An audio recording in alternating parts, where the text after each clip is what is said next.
Happy Halloween, everybody, and welcome to racing here at Woodbine Mohawk Park. No trick-or-treating for me. I got to be here in studio to help guide the people through this Friday night 10-pack, but, can't lie. My focus is going to be not on some candy, not on some trick-or-treating, but on the Blue Jays, as they are going to play Game 6 tonight with the hopes that they can clinch a World Series. I know everybody else is likely going to be tuned in quite a bit. I can't say that's going to be the case for my co-host, the Hall of Famer Randy Waples. I know you're not a big...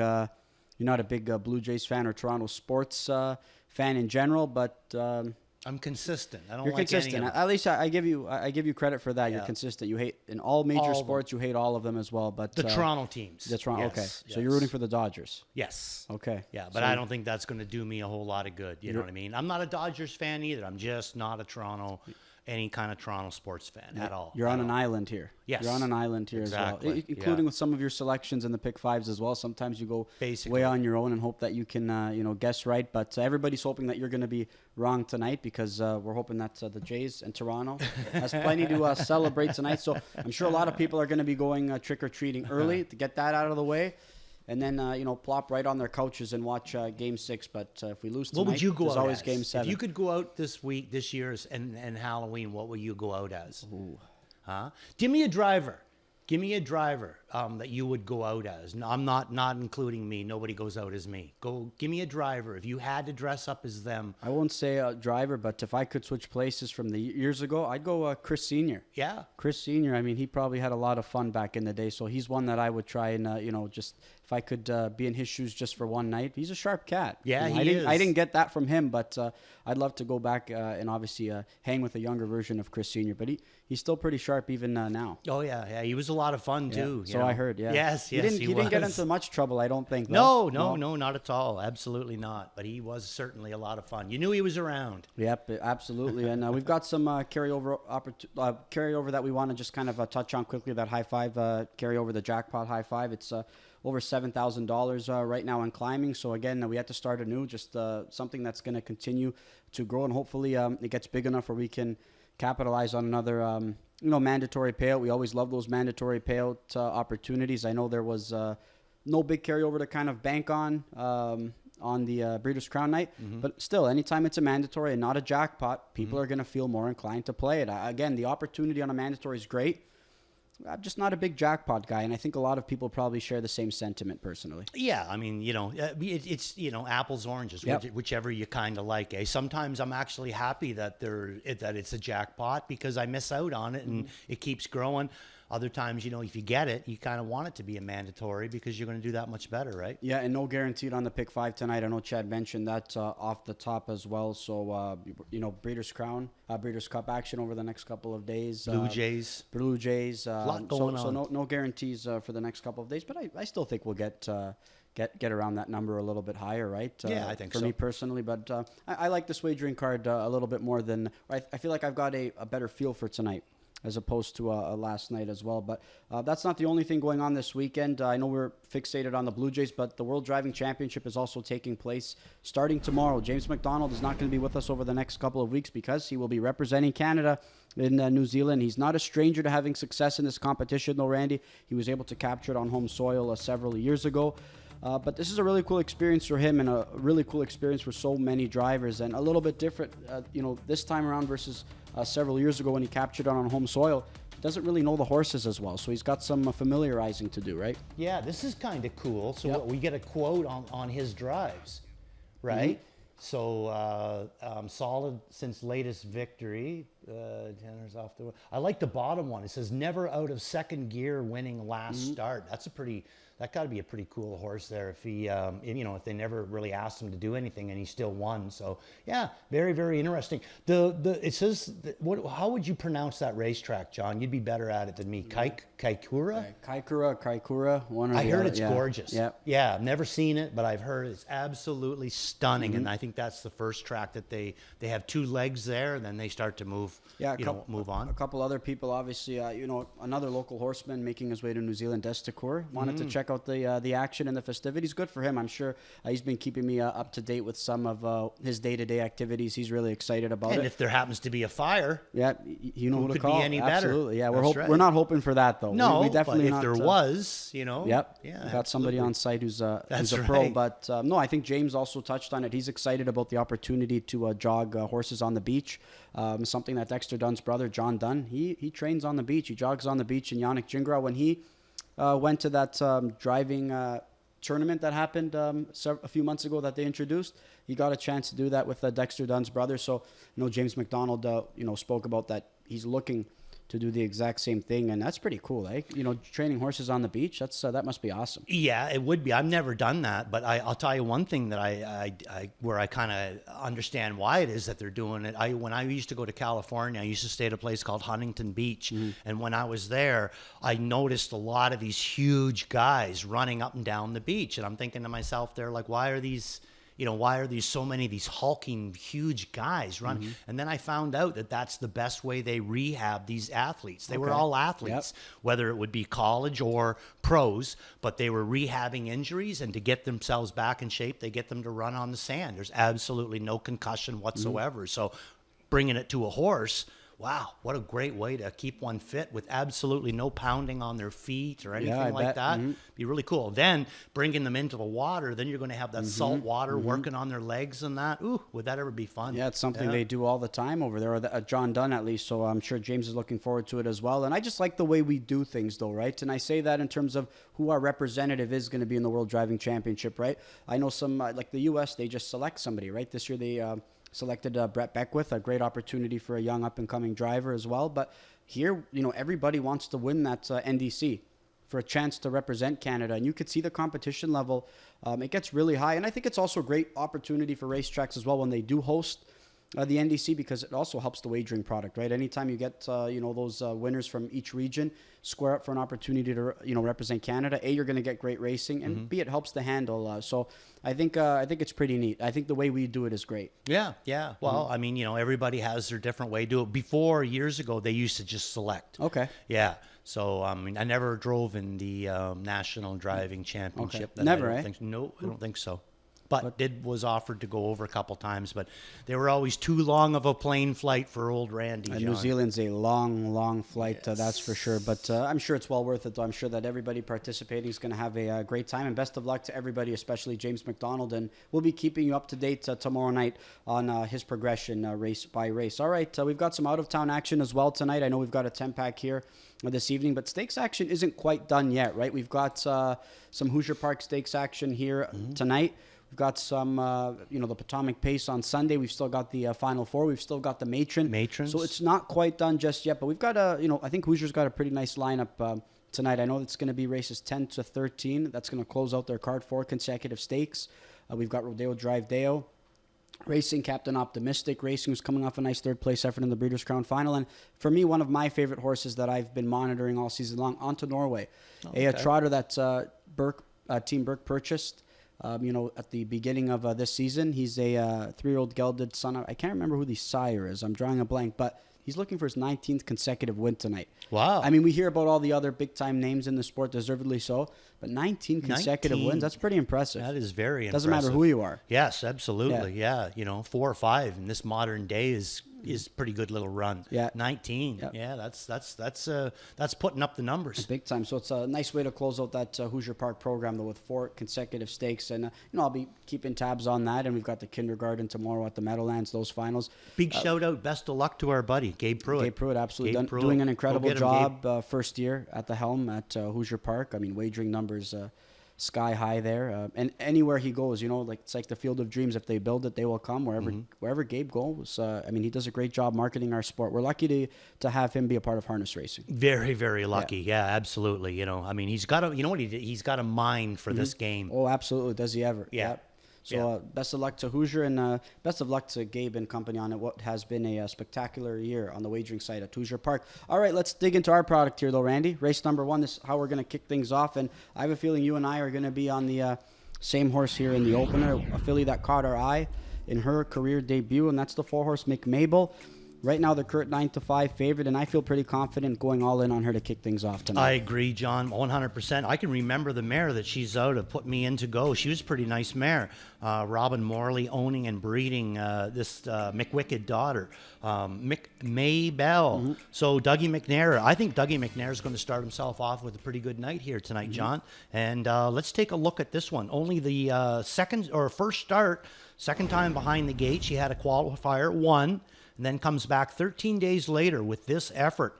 And it was really good because not only was the last quarter a good one in 27-4, but she went the second quarter in 27-4 as well. So really put up some nice numbers. I think she's going to be extra tough in here tonight, John. What say you? Yeah, I thought this was a really good effort, right? I mean, it was one that we spoke about on air saying, we'll take a wait-and-see approach on this filly. And I saw enough after one start to say, I'm going to go with her in start number 2. And you can see kind of just takes her time there, but one that wasn't eye-catching in the qualifying effort, but I thought it was a solid qualifying effort. And then here comes this start. And you could see Doug just having an opportunity to angle her out. He ducks back inside, but she starts showing pace, right? And she's moving forward. So she's got a better draw to work with. And for me, this is exactly what you want to see from a horse, showing interest late in the mile. And, she's probably going to have to do a little bit more work tonight.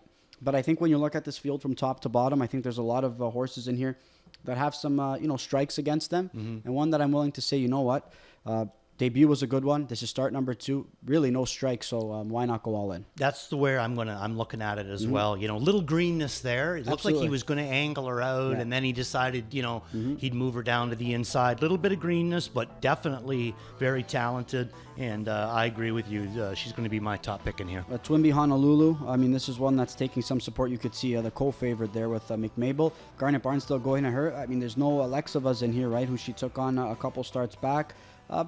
Just one that I'm going to opt to just maybe play underneath. And Kevin Ploucher going to Stampa, adding Lasix here tonight. And again, a filly that I think is racing well. But again, one that I'm just opting to play against. Twinbee Honolulu, where are you putting her? Right underneath for second. Yeah. For second? Yeah. My only thing is take a real good look at her in the post parade, because I didn't like her in the post parade last week there. I thought that maybe she was a little,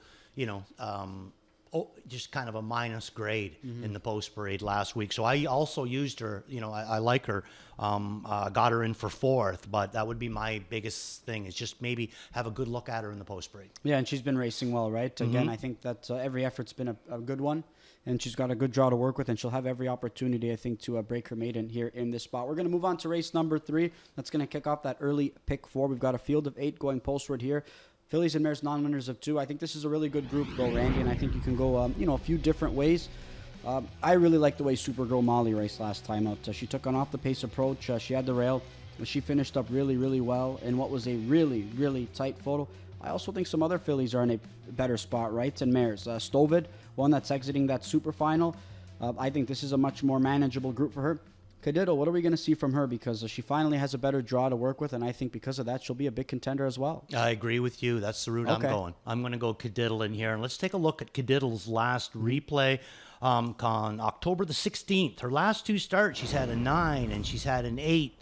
Now she's got a 5 to work with in here tonight. So I think that Phil can keep her a lot closer. And, I think that she can come up with a big effort. She did show 2 starts down. Now, this start that we're showing you is non-winners of 2 that she's going to be racing in here tonight.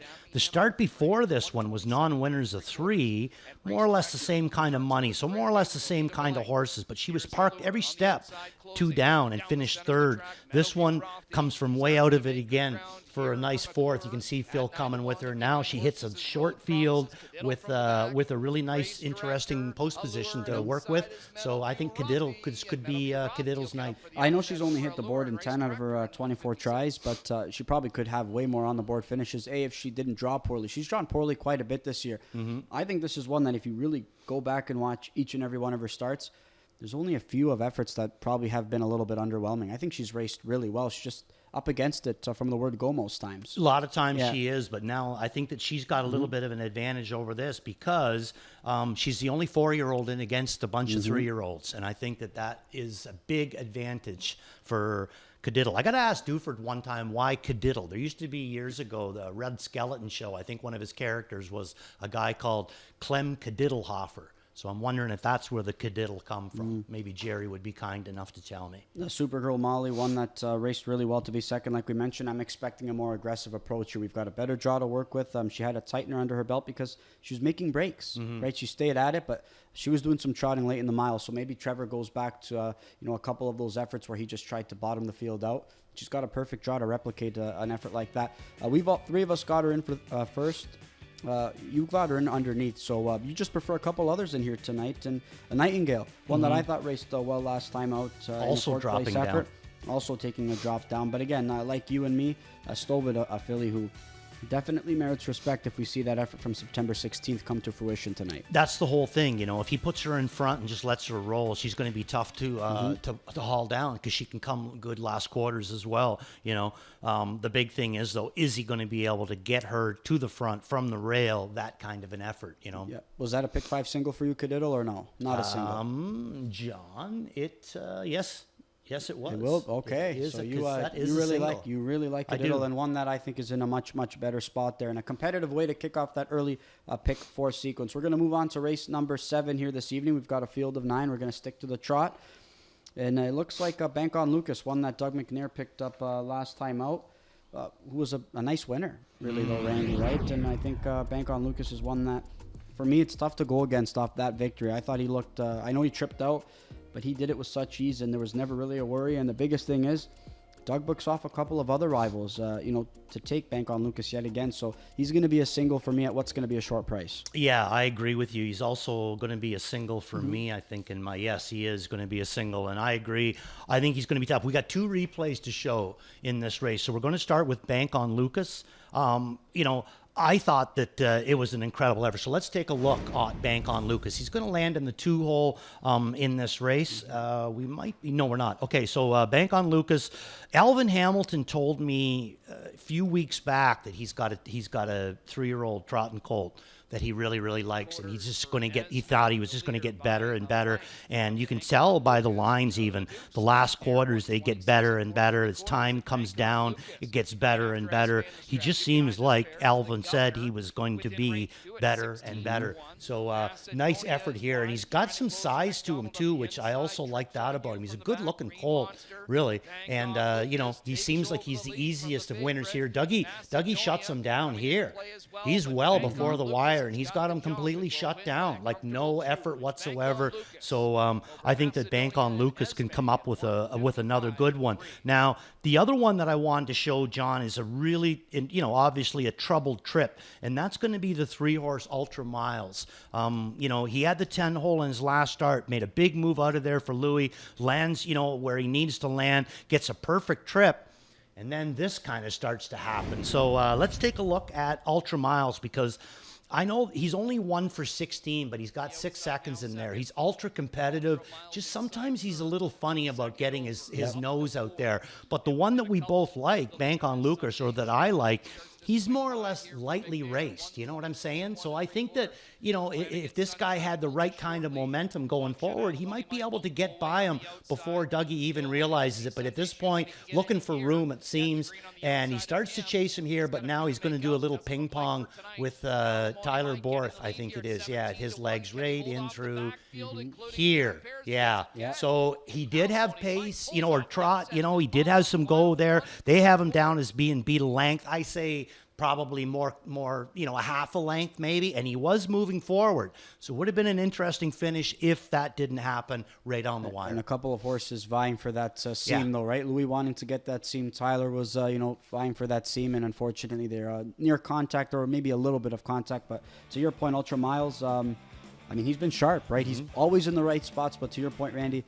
just really tough to trust because he just never seems to want to get there. How many good trips has Bob McClure worked out with him? He just doesn't seem to want to get there. It doesn't matter who drives him. They always put him in the right spots, but one that I think you have to use underneath for sure. Yeah, I agree with you with that as well. And I'll tell you something there. As a driver, you never, ever see a driver looking for room if he doesn't have pace.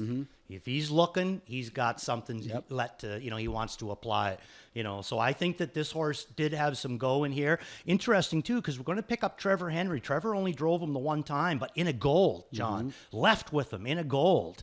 And, ended up finishing 5th in a gold. Big trip for Ultra Miles. Now Trevor Henry picking him back up tonight. Yeah, a couple of other horses in here. I mean, there's a lot of them in here that are a little bit camera shy though, right, Randy? But ones that are handy can put themselves in some pretty good spots. But I think bank on Lucas. He's got a lot going for him off that effort, off his draw to work with, and the fact that Doug sticks. So he's going to be a popular single in that late pick 5 sequence. We're going to move on to race number 9. That's going to be the first half of that late double.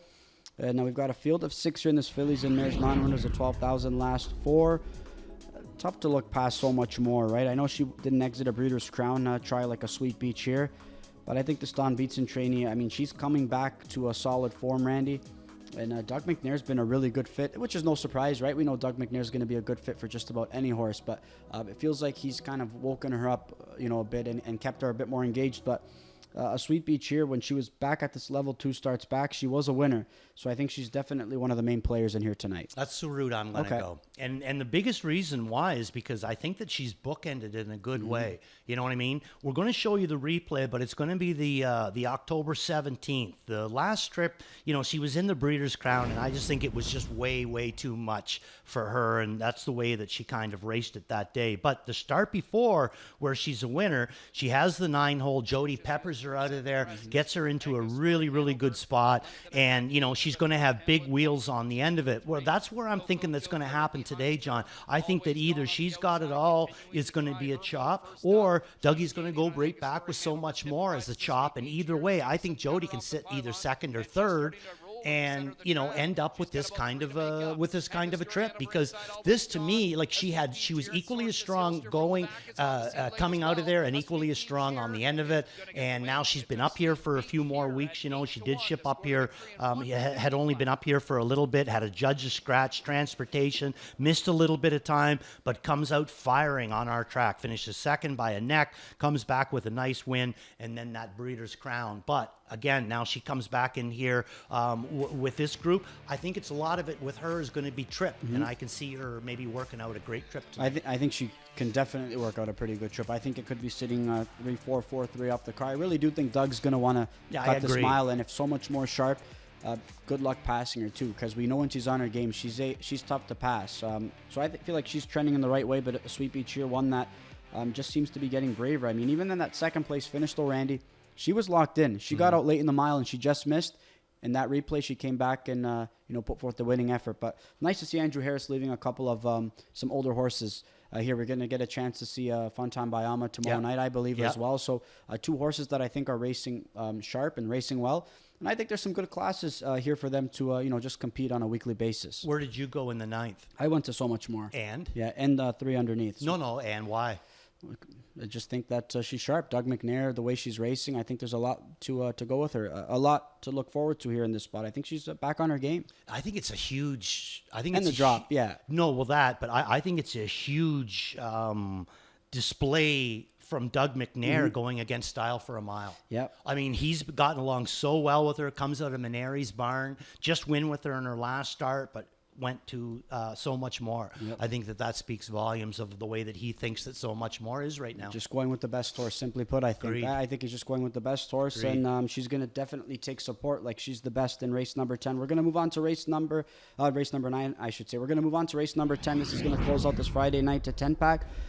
The biggest notable for me here, though, Randy, is we get no Louis Waugh throughout the first 9 races of the card, but he shows up for the finale here on the morning line favorites, Miss Quicksand, and look, she's dropping down in class, and the last time Louis Waugh was aboard her in a class maybe slightly higher, she was a winner. And I know she was 5th last time out, but that effort was a good one. And you have to figure that she's going to be ready for a big effort tonight as well. Agreed. And I was the same as you when I went through the program and I seen Louis was still driving Miss Quicksand. And I go all the way back to the start again, and I go looking for him, and he's nowhere to be found until this last race. And then I think to myself, is he going to show up? I mean, there was times, that I didn't show up, you know what I mean? The odd time. But Is he going to show up? But then I got thinking to myself, if he doesn't show up, who could I get stuck with as a driver? And I got searching. Guess who's not in this race, but he's in race number 9, Doug McNair. So Marie Helene, if anything happens that LPR doesn't show up, maybe get Dougie's phone call on speed dial and keep him around, because is this where you're going tonight too? Me too. It's pretty hard not to, John. I mean, talk about a drop down. Oh my God. Again, he's booking off a couple of rivals here in this spot, right? I do think Rock and Roll Annie's in a tougher spot in Carrera Sunset, one that I thought raced okay in her debut, but both horses owned by Equerry CSL, and Louis just opting to go with the one that's dropping down in class. But you highlighted this effort and sent in this replay.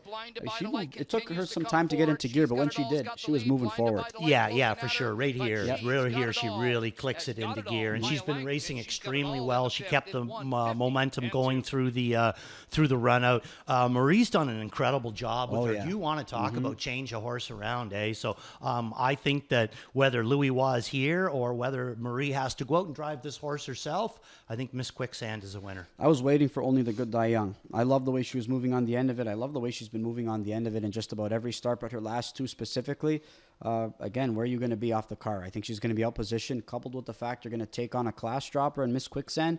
Just got to wait for another week, personally, right? But one that I'm going to use underneath, I think she can definitely spice up the exactors or the trifectas, but I think that Miss Quicksand, I'm confident in her. I have her pegged as a single here tonight. This is a tough race. It is. There's a lot of sharp horses. There is. But I just think that Miss Quicksand, obviously Louis' choice, coupled with the fact that she's dropping down in class and just how sharp she's been overall, I think this is a good shot that she's going to get the job done. And, Louis showing up for one drive, too. That's a big notable, right? That's the big thing. Yeah. If Louis shows up for this drive, that's got to basically tell you right there, all that you need to know. If he shows up for the drive. We'll have to see. Yeah, but again, some good options on the back burner in the event that Louis doesn't show up. There's our thoughts for this Friday night 10-pack, and let's look at some Pick 5 ticket ideas. Randy, let's start off with yours as we look to kick off this card. Okay, John, I'm starting it off with a single. Okay. Yeah, here I come. I'm going to single the first race. That's going to be McMaybell. I think the same as you. I think that's race 2. My Stylish Fella is going to be my top pick, but I'm going to all that race. Then race 3, I'm going to come back to a single of Cadiddle. And then in race number 4, it's going to be a single of Whoa Black Betty for Dougie McNair. First time McNair picking this one up. This should be interesting. And then in race 5, again, kind of a tough race. Used all my picks in this one. I used the 1, the 2, the 6, and the 9. My top pick is going to be the 6, Cold Creek Espero. I think if you get Cadiddle down, which I think she's got a good shot, I think you're going to have a good shot at this ticket. And I'm liking the price that we're getting on McMaybell right now. I'm in agreement with you, though, Randy. I mean, I went all in on McMaybell to kick things off. I left out Park Avenue Jet. I think she can, Park Avenue Janet, I should say. I know that she can get the job done. To me, she just is getting too tired on the end of it. She looks a little bit hot. I mean, I think even with Doug aboard, I know that's going to entice some people, and she's got a good draw to work with. But she's a favorite in this spot that I say, let her beat me, because I think if she gets tired, I think some other rivals can pick her off. Who's your top pick? Lady Freight. Yeah, good for one you. One that I think is going to benefit from a short field, but Stylish Stella I'll use in as well. And Kiki D. Hanover, one that we saw put forth the winning try earlier on this season. So one that I didn't want to leave out because we saw that tail before, right? Rito coming here. Jeremy Marcotte. Getting the job done. But I'm with you. Well, Black Betty is going to be a single for me, though, Randy. And I'll throw in Cadiddle as well in leg number 3. So some similar ticket ideas there from you and I. But let's look at some plays boards here. Let's start off with you on your 4-pack. And something tells me Cadiddle is going to be on there. You're right. All right. And my plays come 1, 2, 3, and then you got to stick around in number 10. Oh, one of Randy's better pictures. Right. Thanks, Dan. So anyway, starting off in race number 1, it's going to be McMaybell. It's going to be my Waples Watch. Beat the favorite in race 2, Stylish Stella. Worth a look in race 3 is going to be the 5-horse Cadiddle. And then you're going to have to wait all the way to race number 10 to see if Louis Waugh actually does come in, because that is my all-in. Miss Quicksand, top play tonight. I like it, Randy. I'm on board with you on a couple of those. My Miss Quicksand spot play to close out this card, all-in McMaybell. My value play is going to be Lady Freight, and my repeat, bank on Lucas. Not that it's going to be anything, it's likely chalk, but just one that I think can get the job done.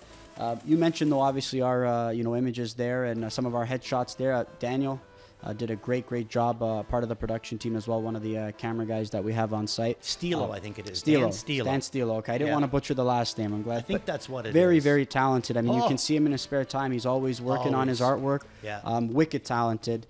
And he came, into studio, handed me my headshot that you see on screen Do you here. ever feel like that some mornings, John? Big time, I do, yeah, especially after a late night. But he did an excellent job. And when He you did. see the driver headshots come out race by race, That's those are Dan. all done by Dan. So, again, we've got so many talented people working behind the scenes here, part of the production team, the camera crew as well. And Dan putting his gifts to good use Stamp here. on Halloween. No kidding. So no headshots for these guys, though. No headshots for them. But Garnet Barnsdale, Carrera, Sunset, his spot play, Ghislaine Paquette, Miss Quicksand. We're all in agreement with this Marie DuPont trainee. And Kevin Plouch's spot play is going to be so much more. So I'm surprised nobody knocked on the door. No trick-or-treaters. No, not at all. But we got nothing to give as well. We don't even have vouchers to give out. It's been a bad few weeks. Absolutely nothing. We got to start picking up the spares off the ground. Go around the grandstand and start picking them up. They all add up, I hear. Yeah, right? for sure. Yeah. Well, we can probably give away a few TVs. Yeah, there's a lot to give out. That's for sure. All right. We're gonna look at Sundays though, right?